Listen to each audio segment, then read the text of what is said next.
Because we just started chatting. Hi, welcome to Speaker Track again. So we're talking about speaking at church events. And is that, she brought up a great question, Susie did.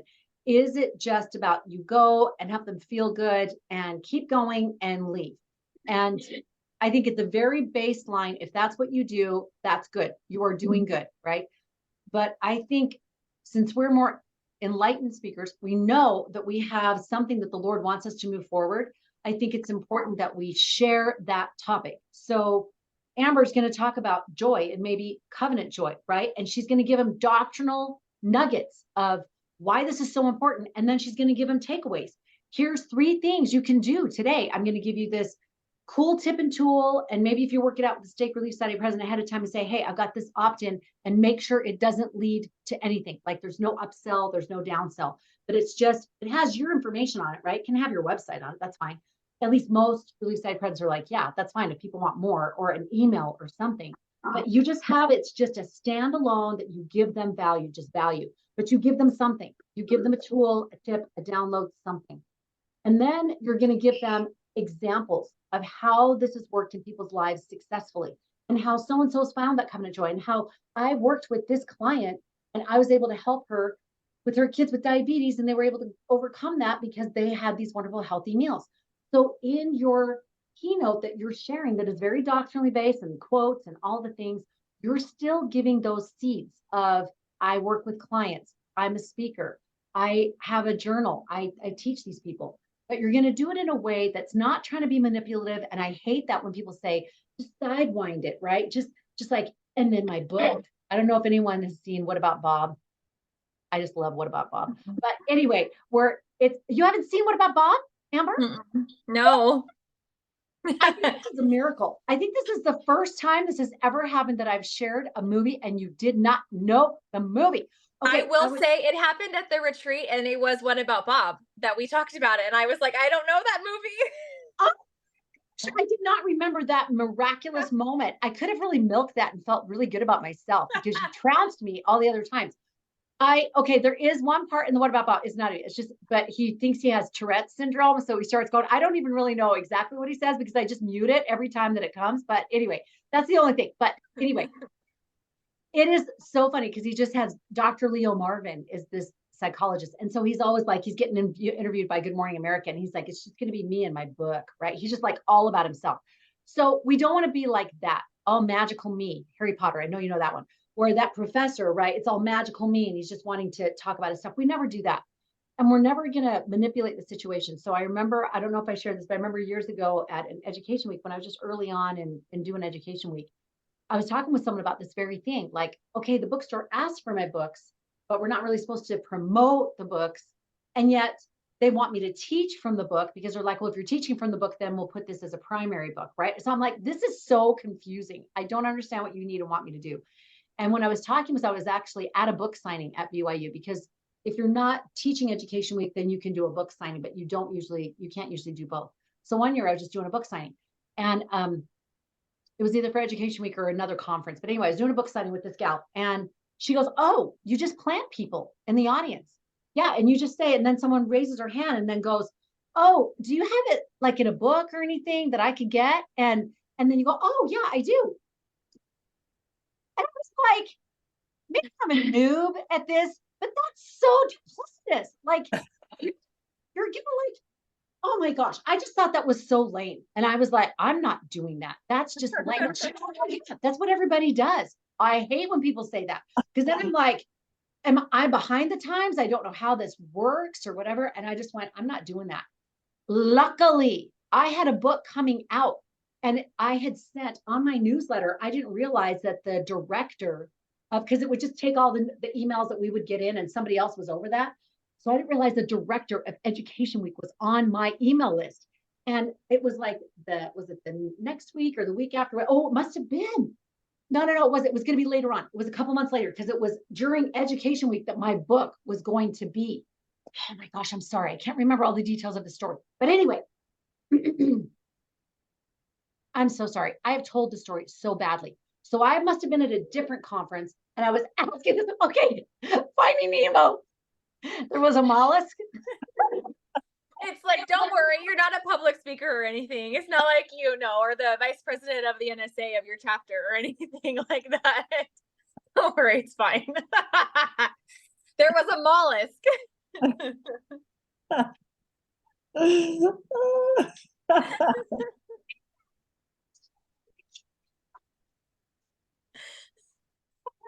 Ever told the story and go 62 side roads that did not matter. The bottom line was, I believe I was at a conference, a different one, but I got a call from this director from Education Week. And he's like, so I saw you got the launch party, because my launch party was the Friday of Education Week. I'm sorry, I'm still laughing so hard. I'm trying to not.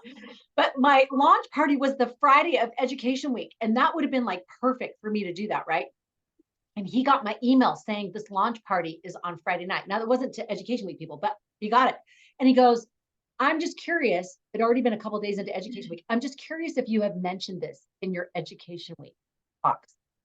And it was the best feeling ever for me to go, no, I have not. I have not mentioned it. I have not spoken about it. And I have not promoted it in any way. And he was like, okay. And do you know, this gal, I never saw her at Education Week. I'm not saying it was connected, but I never saw her after that. I never saw her name on there. It could have been, and I missed it. But I just thought that was so telling that, oh, everybody does it. And that's the way you get around it. There's workarounds that we can do that are real and normal because we're actually sharing our concept and sharing that we're working with a client and all of that. That's visibility, that's credibility. We're going to talk about that today. That's very important. But this sort of manipulating and so that you can sell books at Education Week, that's just not why we do Education Week. So anyway, that was a very long-winded, circuitous mollusk experience that I'm sorry you had to sit through, but at least it maybe released some endorphins because that was really funny. So bad. All right, let's go ahead and have prayer because we apparently really need it. Is someone going to give us a prayer?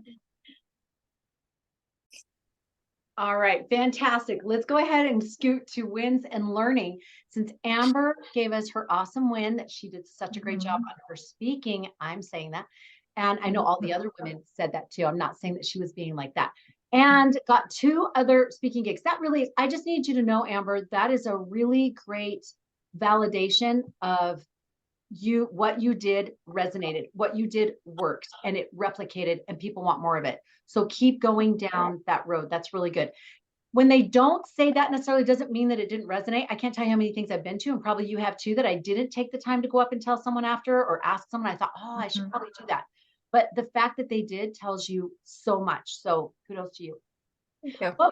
What was it that you think really was the most resonating with them? I know you mentioned those concepts, like some of those concepts really hit them. What do you think was the most resonating?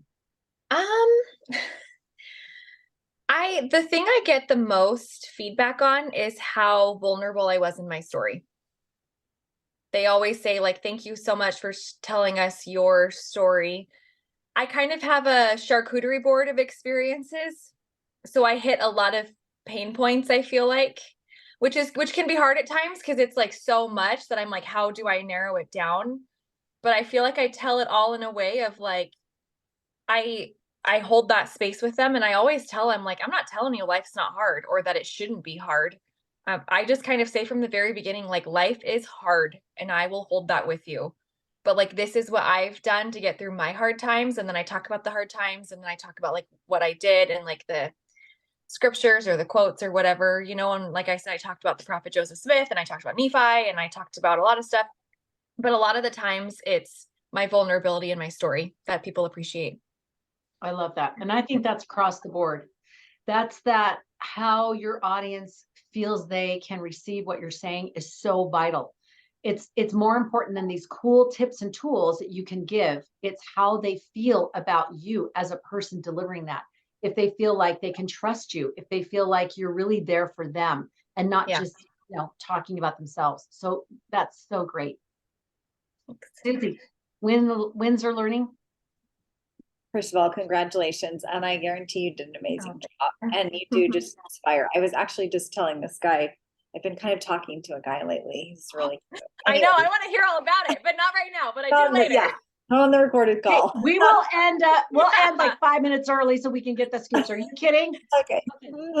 But I was telling him about this group and because I said I needed to stay up late and get my assignment done for the speaker track that I'm on. And so I was like, oh my gosh, my partner's amazing. You should hear her story. And so I just like told a little bit about you. And I said, I was so stunned, just the light she had and the joy she had. It's just, it is so inspiring. And so it's like you just being you and sharing your story helps everyone else have more hope for their life and to go, you know what, if she can do that, I can do this. You know, it just infuses hope in people, just your light and who you are. So anyway, keep going, girl.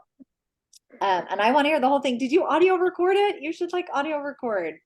I didn't, but I'm glad that one of the women did. So actually, since I didn't get a chance to record anything, I might send that to you and have you listen to it. But I haven't listened to the whole thing. The part that I have, I know I talk way too fast, which is something I talked to you about, Connie. Like when I get excited, I feel like I'm like you. I just talk fast and I'm just excited. And I want to tell you all the things. So that was one thing, a mental note that I was like, okay, it feels like I'm talking so slow, but I need to like pace myself more. So that was a note that I made. But yes, go on, Yeah, Susie. helps people process too. Like they can take it in a little bit more. But I know my mom always tells me with Studio 5, you need to talk slower. I'm like, I can't, mom. Just saying now in 5 minutes, she's the whole recipe and I have all these tips and you know, it's like, I get it. I get you, girl. Anyway, I would say my biggest win this week is trusting the Lord and trusting my gut and my answers. Like I've been thinking so long about these social media ads and do I spend this money here? I was like, it's kind of making me sick, but I know I need to do something. And anyway, so it was just so beautiful having that presentation yesterday because I'm like, yeah, I can do that. And like, I needed somebody to say, don't spend the money on making a professional ad. They really just want to hear you talk. I'm like, okay, done. Like, that's exactly what I need to hear. And because I've done little ads here and there for classes when I was just doing one class at a time. And so I'm like, you're right. Like I can do this. I can at least try and then see what works. And then if I'm making money, then I can pay a professional to do it all and take it over if I want to. But anyway, so that was just so awesome. Just waiting for that timing, trusting my gut that something was off, even though I knew I needed to do ads. I didn't know, you know, if I should hire them or not. So, and then also like with money, because, you know, I have all these bills as a single mom and just like trusting that the Lord's going to keep providing. And he does. It's like every month, all of a sudden it's like, oh, somebody else signed up for the program. Oh, that was exactly the $1,000 I needed for this month. You know, like I have savings, but I'm trying not to pull from my savings a ton. So I'm like, I don't know. He's just going, trust me, you know, and then it's like, anyway, so it's just kind of cool watching it all happen as I just try to walk with faith and trust the process. So that's. Love that. And if I could add a second witness, it was like, I don't know, 5 this morning, and I was laying there thinking and processing some different things and like writing down things and blah, blah, blah.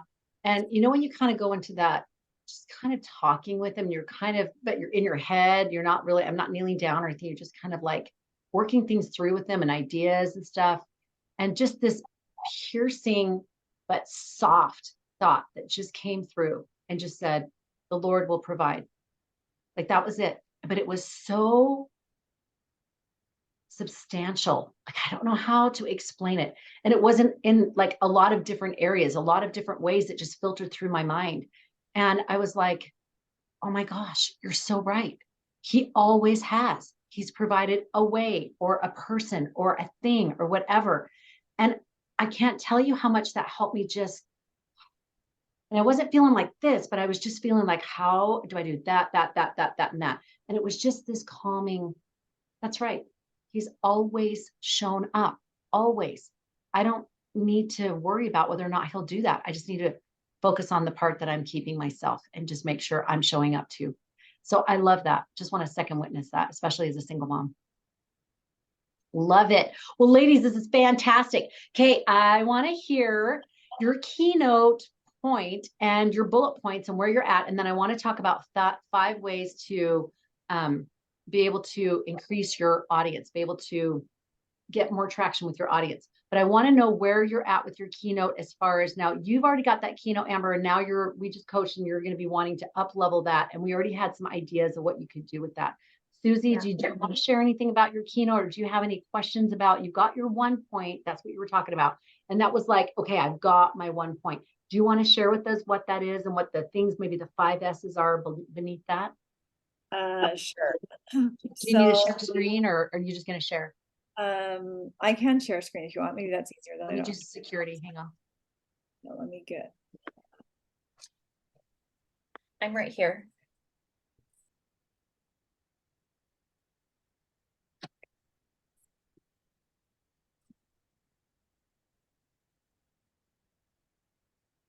Okay. All right. Did you enable share? Yep.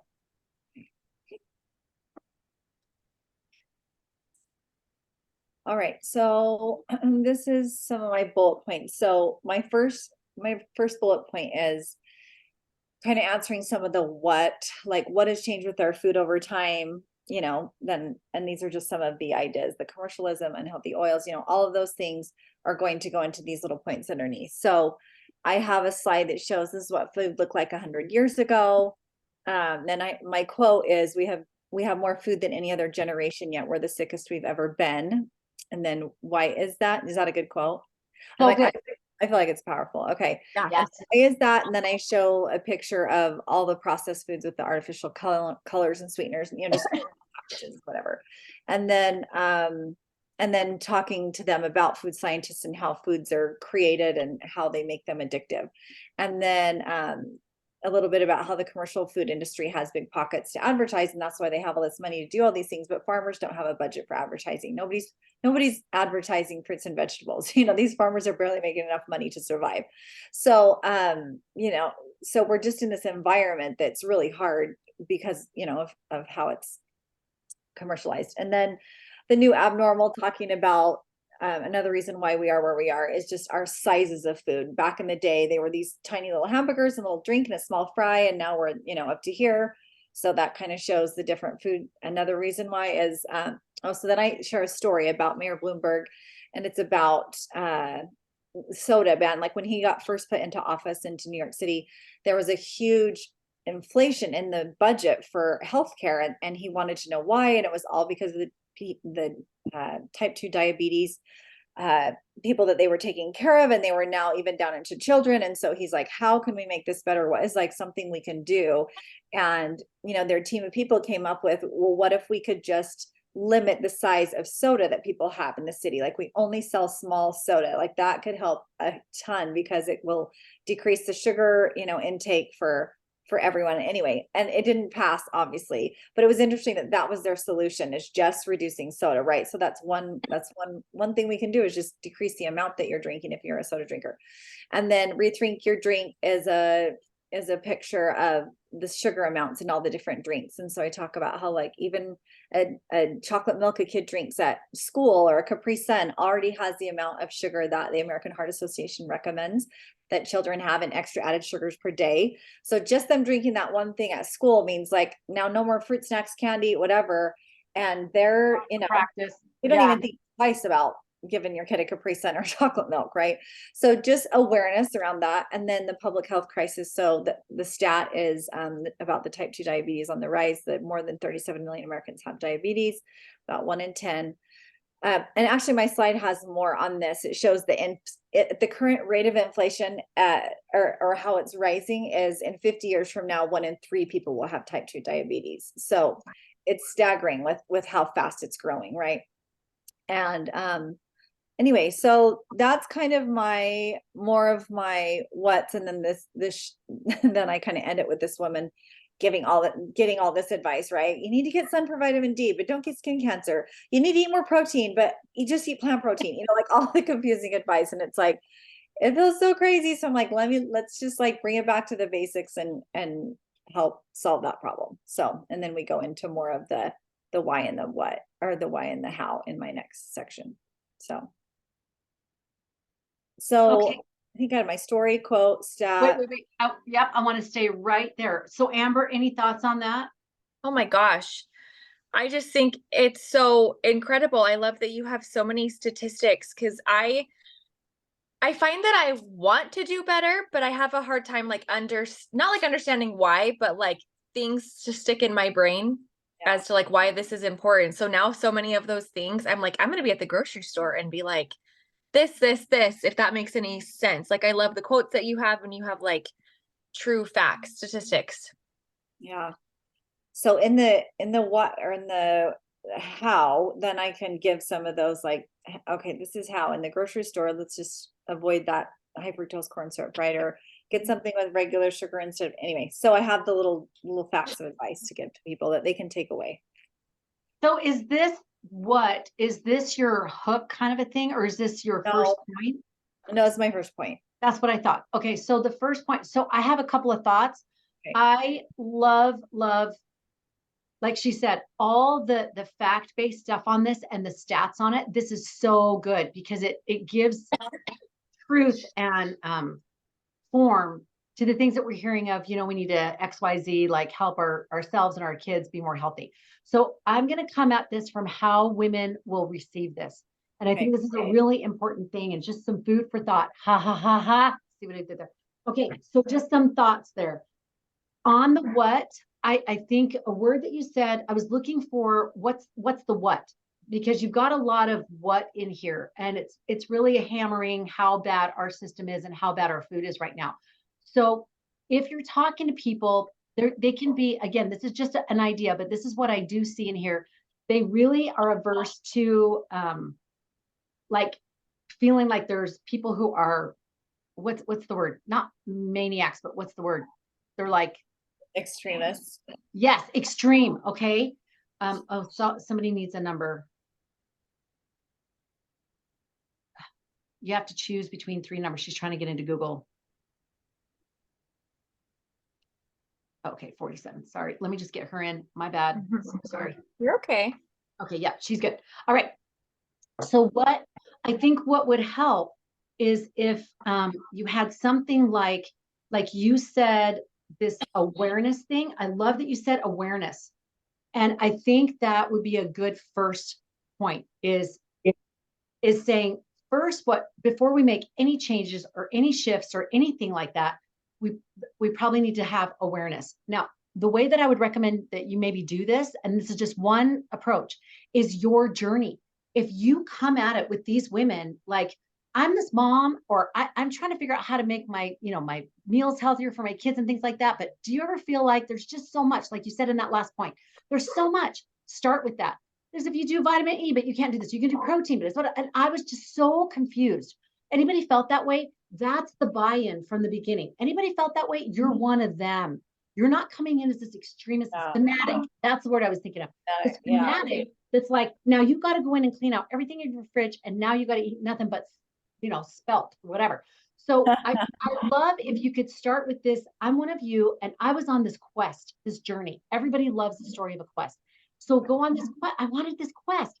And I started educating myself on what does this really look like? I don't want fanatics telling me, and I don't want these people telling me. I want to hear about this as a mom. Like, how am I really going to find the truth of this? And how can I actually do this in a doable way in my daily life?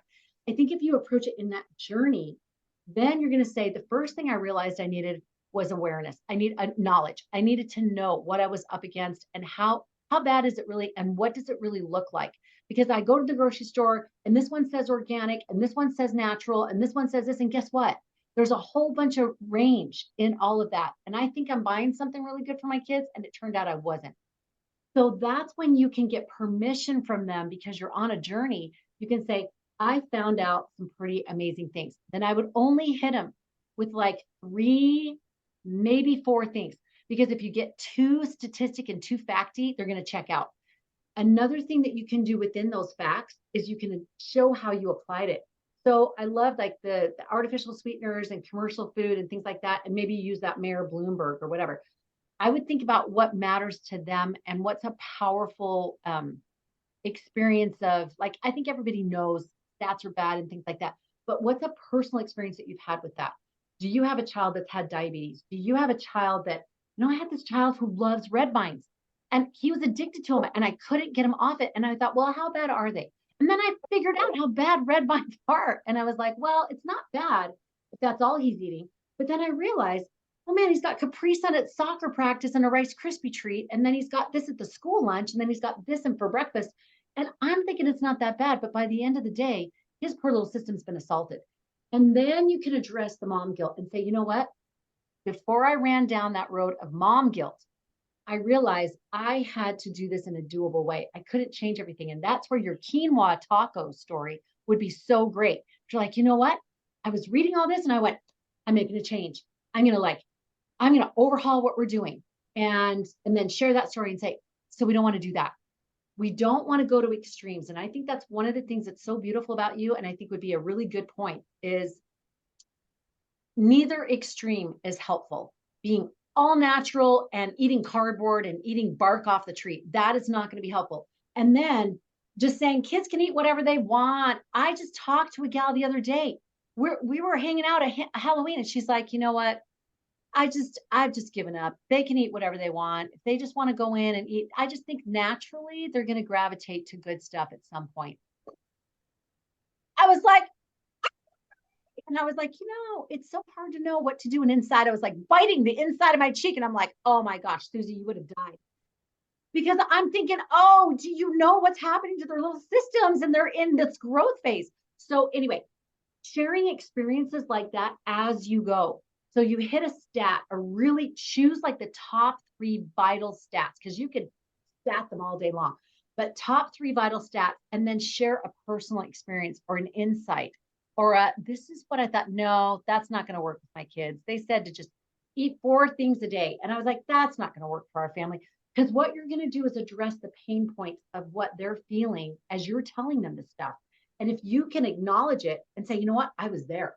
Like I'm thinking, no way, this is not going to work for my family. They're going to go, oh, she gets me. She gets me. Because no way am I going to go home and start having them eat whole wheat flour on everything. There'll be anarchy, right? So if you can address that and then give them these stats, but tell them your journey of how you took that in and said, I had to make this more reasonable. That would be a powerful point, I think, because then they're going to be like, oh, she got knowledge. And maybe an invitation for them is maybe say, I don't know what your invitations would be, but something about knowledge of maybe you start with snacks. What are good snacks that I can give my kids that they would actually eat and that are actually good snacks and legitimately good? Or maybe you start with I just started having 1 meal a week that was a total family dinner. And I made it fast. I made it down and dirty, but it was nutritious. And I just started with Sunday dinner. And I knew I could do Sunday dinner. You see what I'm saying? So think about your audience avatar and where they are at. And if they're like, I'm not even making meals, then sharing about making 1 meal a week. If they're making a couple of meals a week, then saying, how can I make this easier, make it funner, make it more nutritious? A good thing to do with that also is you could do a survey of your audience. And that is something you can do with Talkadot. I don't know if you're familiar with that. Talkadot is a service that people do for on-stage surveying. So if you want to survey your audience and then you pop up a QR code, they all go on the QR code and they see the survey, they take the survey, and then you watch on screen what populates. And then they can see, oh, how many meals do people eat a week? And how many do they feel like? How healthy do you think that your nutrition is? And the good thing about that is people kind of feel like I'm not so alone, right? Oh, I realize I think everybody's having home family dinners 5 nights a week, and that's not what's happening. So you can either do that, like if you were doing that before something like a course thing or a coaching thing, that's a great thing to use for that. So you can get an idea of like, okay, I'm going to go into a training after this. So now it makes sense to use it. But if you want to use that for your actual keynote, it is helpful. Then you know what to emphasize in the stories that you share. So anyway, that's a thought. That was so good. So many that was good thoughts. Amber's like, oh, I don't have feedback like that. I'm like, it was great. Yeah. No, I liked a lot of that because I think I feel like I'm like your perfect client, Susie. Like so much of it. My younger 2 are like ruined with food because they were so young when my husband was diagnosed. So it literally was like survival. So I can't do like an extreme flip right now of like trying to eat healthy because they live off of like, I don't even know what. So my whole thing right now is like, what is like one thing I can like slowly switch over in their life? My 2-year-old lives off of like cereal and chicken nuggets where I'm like, I need to slowly, because when I try to just hand him a healthy meal, he's like, I'm not eating that. So I have to figure out like, what is like slow things, like one thing I can do. So when you're talking, I'm taking it all in for my own life. That's it right there. That is your target market. And Susie, that's exactly the feedback you want to hear because she's interested. She's excited. Yeah. These statistics are helping her. And those stories will help. The stories that you share on your journey are going to be so helpful because now they'll come with you. Now you're not pointing a finger and wagging and saying, you're a bad mom and you should be doing this. Even though that's what you say, that's not what they're going to hear. But if you add those stories in your personal experience, and you're so funny and you tell the best stories, that they really will go right with you. One last thing is make the culture the bad guy. Don't make them the bad guy. Say, this is what's happening in our culture. And how do you fight that? You go to soccer practice and they're handing out a Capri Sun and a Rice Krispie treat. And what are you going to do? Come up and hand your son a little baggie of carrots and go, oh, no, sweetie, this is what we eat, right? No way. So show the ridiculousness of it and say, I'm right with you. That's not going to work. But what can you do so that those other things can happen? So like with my son, he wants, a bowl of ice cream and he's like, I just want to eat that. It just sounds so good. And I'm like, well, what can you do that's a protein you can eat first? And he's like, I'll just string cheese. I'm like, yeah, okay, good. Now we've made a compromise. Now, is that really helping him a great deal? Probably not. But the idea that I'm getting across to him is that compromise. You can have that bowl of ice cream, normal size, but I need you to have a string cheese or something else. And now he already knows it. He doesn't even ask me first, generally speaking. He knows he's got to get a string cheese or he's got to get a peanut butter and banana or something, and then he can have that ice cream or whatever. So anyway, if you can make culture the bad guy, which a lot of it is, and you're showing these stats of these companies and their agenda, then that will help them to feel more relaxed and open to what you're sharing. And I'm so sorry. I'm finally getting my windows done for a year and he's at the door. So I'm so sorry. If you guys can chat for just a half a second. This is so good. I know. She's so good. I'm all like, oh, I know. I need to get inside her brain. I know. I know. Because it's so good. She's done this a long time. It's definitely her gift. Oh, for sure. Sorry, I'm almost done writing. No, you're good. I don't have mine like typed up as pretty as you do. Well, mine's getting there, but this is why I love working with women, because it's like we all get this. I just so appreciate it. You ladies are the best. Yeah. So did I miss anything juicy? I just wanted to, it's great, Susie. I love this first point. And I think setting up this awareness, like I had to get knowledge. I think it's just because now you're on your journey and you're sharing this knowledge with them without saying, I'm trying to get all this knowledge in you. And now they're like, oh my gosh, this will be water cooler moments. They'll be going to people and going, do you know, blah, blah, blah. So good. So good. Thank you. That was so helpful. I love it. Yay. That makes me so happy. Any other questions on your second point or anything else that you want to go through?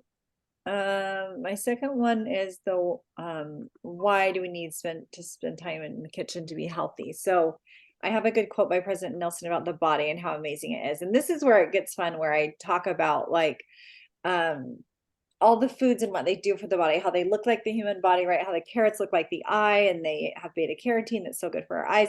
And so this is more the like fun and inspirational part, and people in blue zones and how they live long. And these are the habits that they have. And it's fun because it's more about connection and hands in the soil and being with food. Anyway, so it's more like inspiring them to want to do better. How it stimulates all the five senses. These are just a bunch of notes I copied in from my other talk, and I was going to go through them. But, and then my third point is the how, like, what can we do? So I need to decide on which points of the how that I want to go in, like maybe eating the rainbow, talking about fruits and veggies, how to slowly add those, right? Make your quesadilla for dinner, but pull out your veggie tray so you can have your carrots. Water, like hydration is such a big one for me too, but I'm like, I don't know what the most important points would be. I would encourage, and I want to hear what Amber has to say because we are your target market. I would encourage, and I'm just throwing this out here as an idea. Yeah. We're already motivated from your point one. We're already motivated. So I think you should capture your audience into and saying, well, how do we do it? Right. And just play with this for just a minute if you want. But just in the second point, once you got knowledge, then you were like, well, how do I actually make this happen in my family life? you're going to have objections. They're still going to have objections in their mind. And think about your audience. How are they receiving this? They're going to be like, I don't know how to do this. What is she asking me to do? Is she saying I got to overhaul everything? So in my mind, I would do part two. That point two would be, how do we make this happen? And what's realistic in our lives, right? What's realistic for my family, for your rhythm, for whatever. And maybe you're going to start talking about, on the how, start small, right? Just start small, just like that. Start slowly. I love that. And you're going to give maybe 3 things on that how. I think people know about water. And so I don't know that that's such a stunning thing unless you have something that's a unique thing about that. But like the clean proteins or the whatever. So on the how, again, just toss it on the wall. But what I would want to know, okay, now I'm totally on board with, you got knowledge and you can see that this needs to happen in my family. And then the second thing is, well, how can I make changes in my family that are easy? So you're going to teach me some of those easy changes. And then the third thing is like, what are the actual going shopping and knowing what that looks like? Like, I know that's a how, but like, it's a specific how, like, okay, start slowly and eat clean proteins and eat half the amount you're used to and things like that. But then how do I do it in my family? So Like does that how make to sense? apply it in the grocery store. Like, Yes, exactly. okay. So Okay. the third That would help point Amber, right? She's like, not to the point where she's wanting to cook every night, but like, how can I just do up level a little bit and know, because if you're going to be buying processed foods, these are the things to actually look for that you can up level. You don't even have to be cooking a ton. You're just going to up level by just buying a little bit better ranch or a little bit, you know, better exactly. frozen meal or whatever. Okay. See, to me, if you just told me about this knowledge of, that's the why to me, I'm like, oh my gosh, that's why I've got to shift this. And then you're saying, these are 3 simple things that you could start with in any family situation, blah, blah, blah. And then the third thing is, now let's go even deeper and let's take you to the grocery store. If you're going to make a change and you're going to do these 3 things, let's go in the grocery store and see what that looks like and what to look for, what to be aware of, what things not to do, what things to do. That's where you could talk about the vegetables. What these vegetables they do, you could throw that in there. That's the carrots look like these things. They look like these things. How can you take those vegetables and how can you put it into something? You can do a spaghetti sauce that you can chop up those things and put it in the spaghetti sauce and they won't even taste it. Do you know what I mean? So you're kind of funneling them down to where when they leave, now a great opt-in would be, I've got a grocery shopping list that can give you, here's 3 snacks and here's the grocery list and here's what you could look for and here's the brands that I trust or whatever. Does that make sense? Yeah. Or your smoothie, like your 3 things, you got the smoothie recipe, you got the whatever, you got 3 things that you put on it like an opt-in thing. That would be a great thing to do, to say in the second point, here's an easy thing to do. Start with smoothies and you can throw a whole bunch of things and it covers a multitude of, natural food sins or whatever.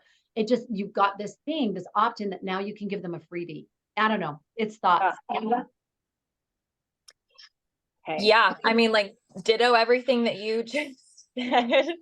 I know with the water thing, it's obvious, but some people are we live in such like a soda driven society where the idea of water, some people are like, no, like I think of my mom, for her to drink water, it's like torture.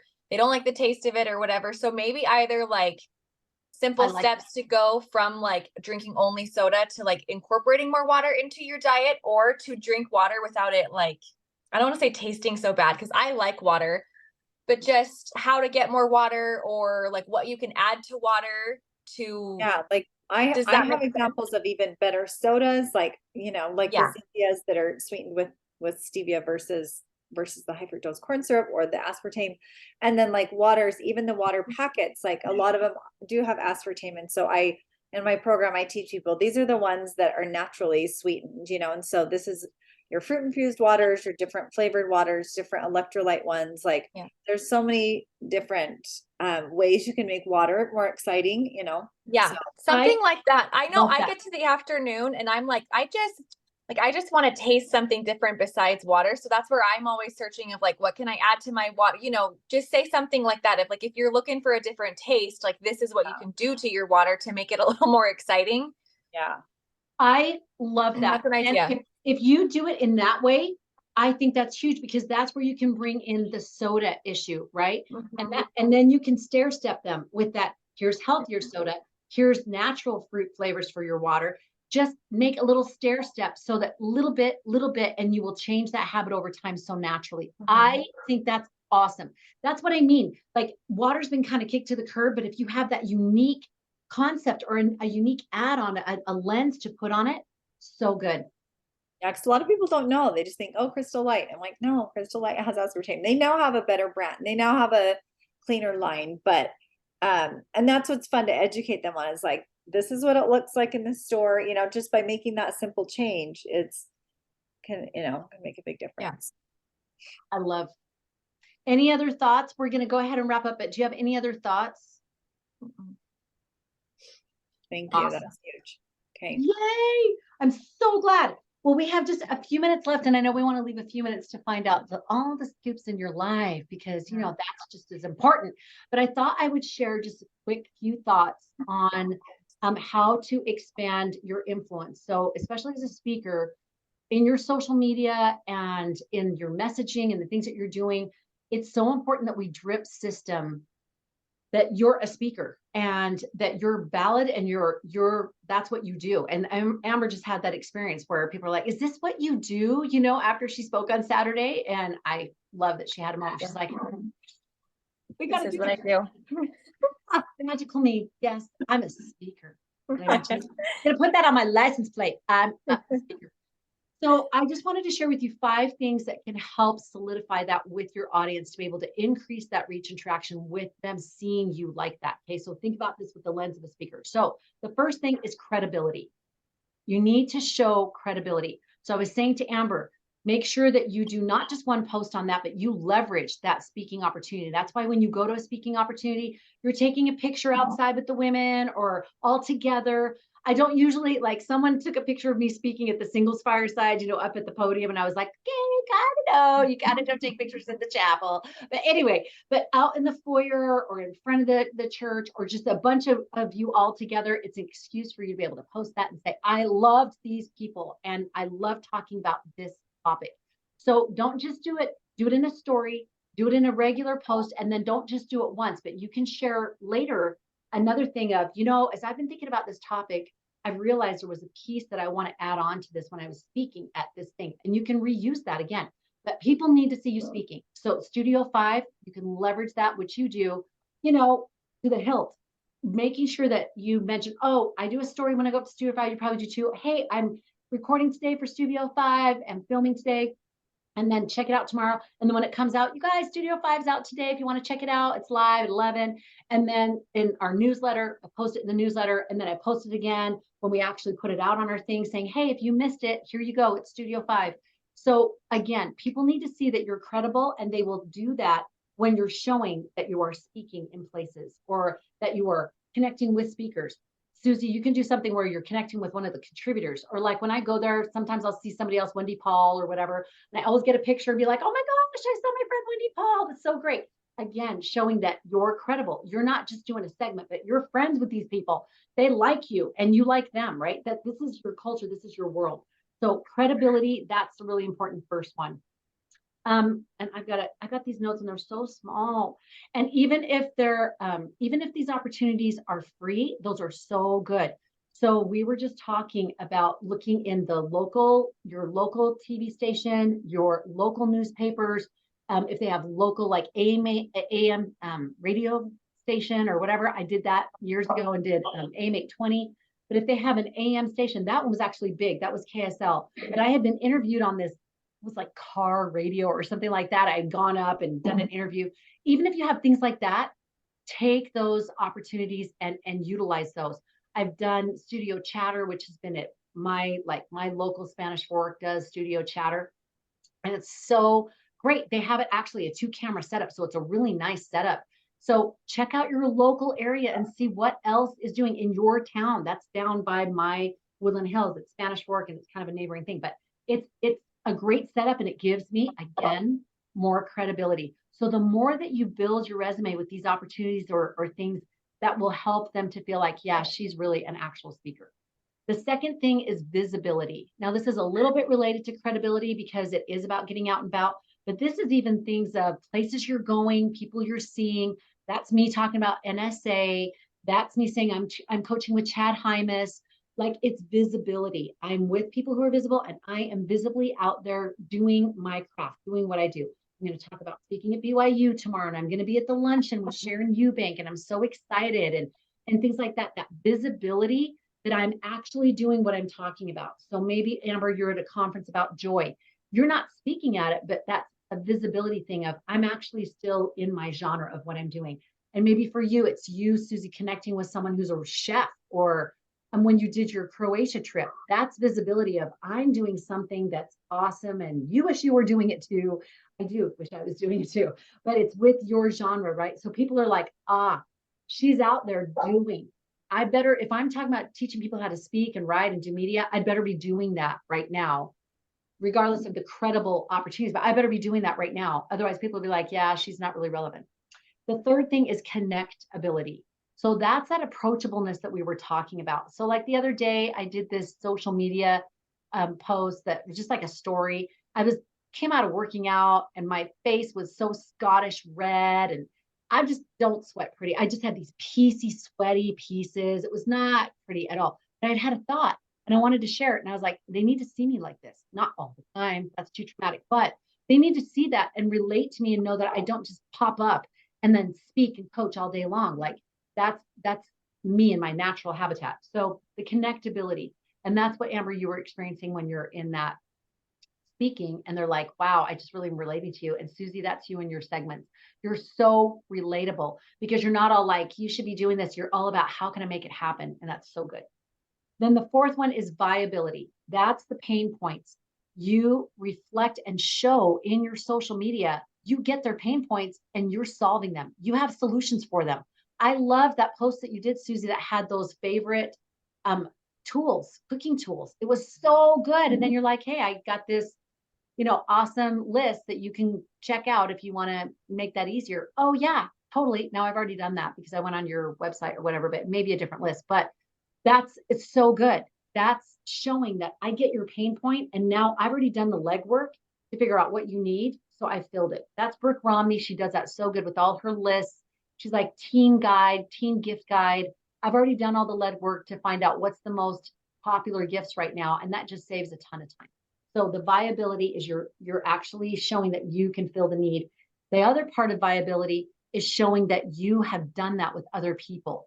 So if you coach clients, if people have done your course, if people have bought your journal and they're like, oh my gosh, this is so good, this helped me so much.